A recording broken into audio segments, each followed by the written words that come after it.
Hello, everybody. Hi, how are you? I hope you are well. Welcome back to my YouTube channel. I am Joan Lydia Mbeyu. For those who are new here, this is a safe place where we aim to learn and relearn with the hopes and aims of becoming better versions of ourselves, given the wisdom that we garner from different places, aiming to become the people that God has purposed for us to be. So today I am here back again with this journal of mine. So I want to share with you something that I learned during my quiet time. And this kind of a person, when I learn something that I find very beneficial to me, and I believe it will also benefit other people, I love sharing it with others. So I'd want to share with you something that I read during my quiet time when I was doing my Bible study, and it was coming from Ecclesiastes chapter 11 and chapter 12. So I'll be summarizing it to you, and I'll give you a few thoughts here and there, but I'll just read to you. Before I read it to you, let me give you like a foreground um, of what I'd want to base this word on. Okay, so sit back, relax, and let's get into it. If you have been keen enough and observant, you realize that our generation today lives as if the earth is all that there is to be, in that there's no more after this.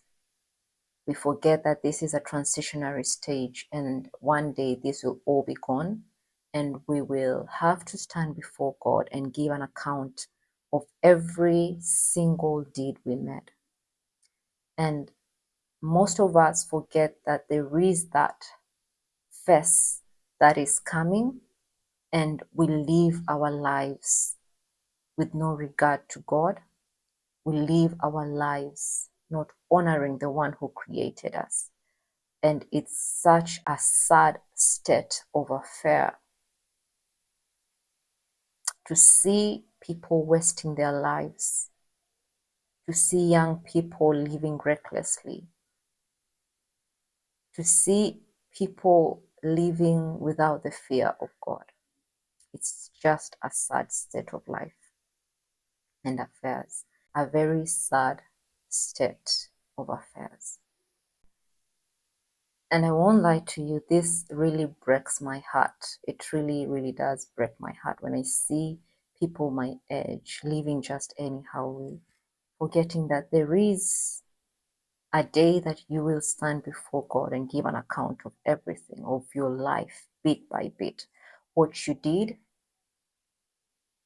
and you'll be judged for that. It breaks my heart. And that's why I needed to share with you this word that I read, and it applies to me and to everybody. And my main aim was to share this with my fellow youth or young people, but it applies to everybody, every single person. So I will summarize it to you. I won't read the whole of it. I will just summarize bits and pieces. And I was reading it from the Amplified Classic Edition translation, and I also read it in the Message translation. So that's Ecclesiastes 11 and chapter 11 and 12. So I'll read it to you.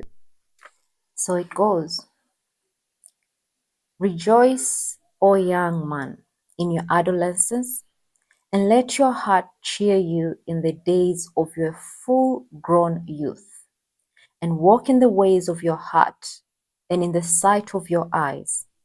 But know that for all these things, God will bring you into judgment."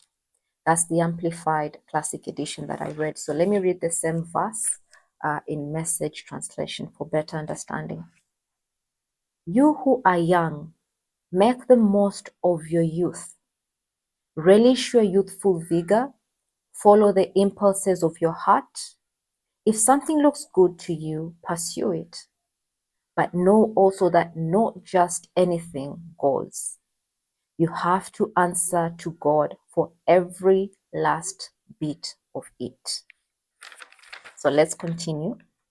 Therefore, remove the lusts that end in sorrow and vexation from your heart and mind, and put away evil from your body. For youth and the dawn of life are vanity. They are all a transitory stage. So honor and enjoy your Creator while you're still young, before the years take their toll and your vigor wanes away, before your vision dims and the world blurs.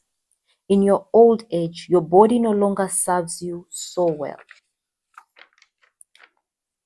Before your sight is impaired, the hands and arms start trembling due to old age, the knees and feet bow themselves, the molar teeth cease because they are few, and your eyes become darkened.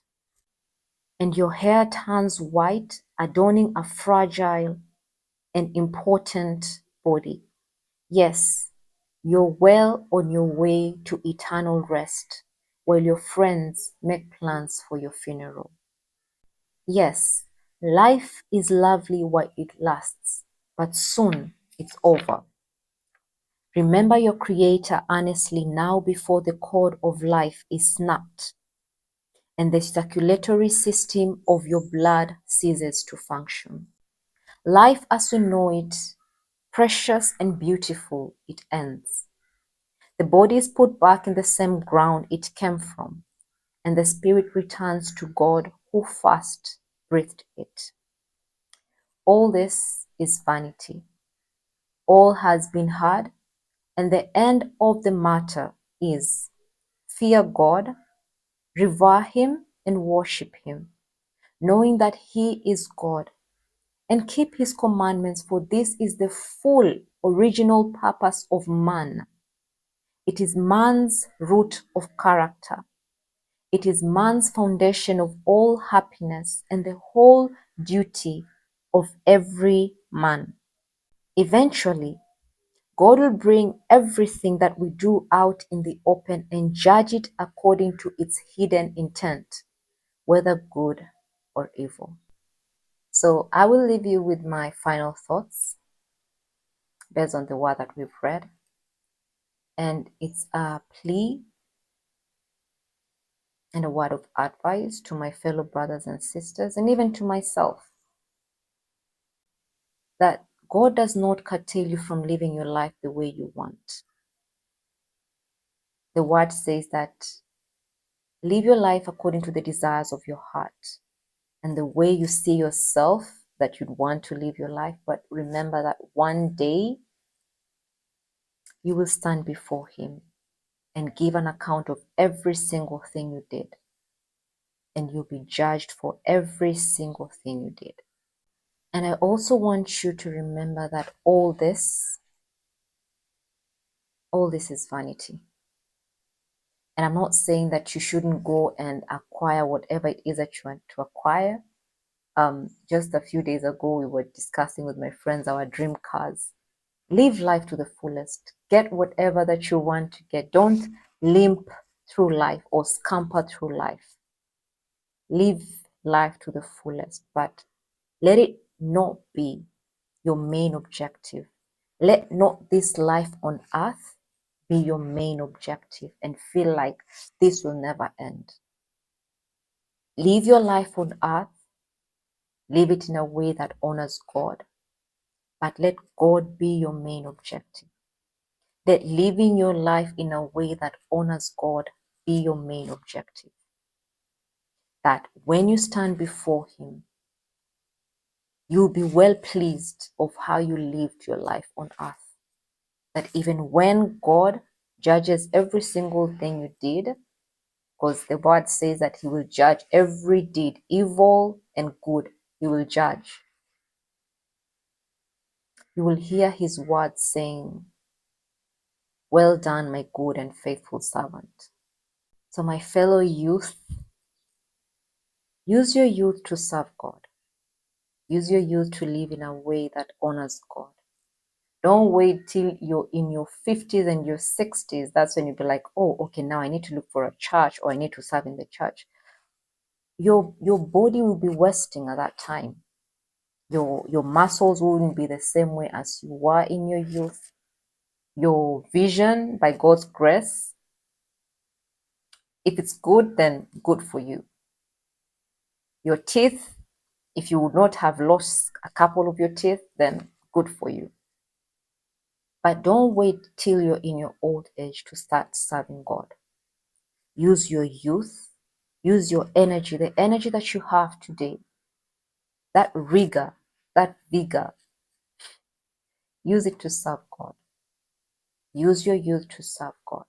Don't wait till when you're old. Reserve your old age to pass all that wisdom and all that knowledge you have acquired through your life of walking with God.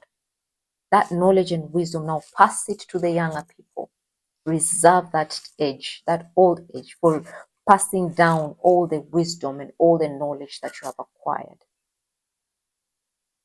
That old age is reserved for legacy, that people can look at your life and say, truly this was a man, truly this was a woman after God's own heart. Remember, live life to the fullest. Live your richest life possible, your radiant life. Pursue your dreams. Achieve your goals. Amass wealth. But also remember that your heart should not be set on things on earth. Your heart should be set in things above. That is heaven. That your goal should be to live for God. Your goal should be to revere Him and worship Him while still young as you journey through life. Don't live life recklessly. Don't live life when you stand before God. You will lack words to even defend yourself.